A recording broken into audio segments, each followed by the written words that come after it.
El manejo financiero que nos está llevando de los gobiernos, tu manejo, hopi estricto, hopi responsable, y ahora que está donando su fruto. Nós estamos papiando aqui de presupuesto supletório para a ano aqui, 2023.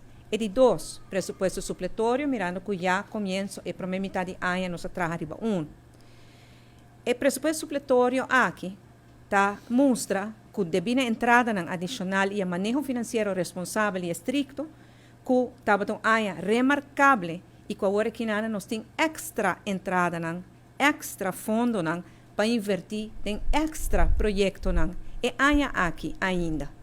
Está aqui algo que está merita uma conferência de imprensa extraordinária, passou a primeira viagem na história do país Aruba, que essa aqui passa.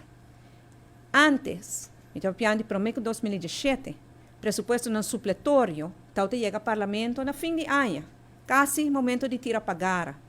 E esse presupuesto supletório nem sempre estava tendo déficit adicional. Déficit chiquito tem déficit grande de milhões no último momento, reflejando-se na placa que o guardo gastar acaba, pero que depois da busca e aprovação do parlamento.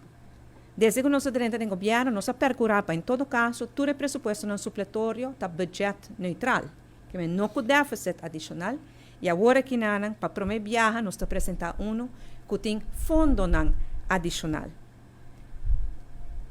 E aí aqui tem 25 milhões de florins ainda na extra fundo que nós por invertir em projeto importante de nosso país.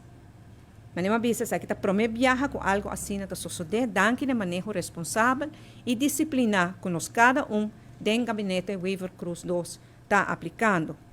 Cada ministro lo explica na Kiko e fundo adicional aqui, lo vai guardo dedicar.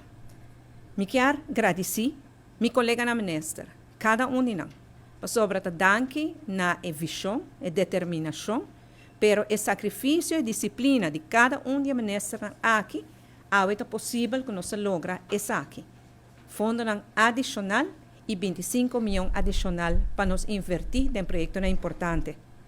Especialmente nos colega ministro de Finanças, Xiomara Maduro, sobre como vai bem tem manejo do terreno financeiro, tal qual que está donando su fruto agora aqui.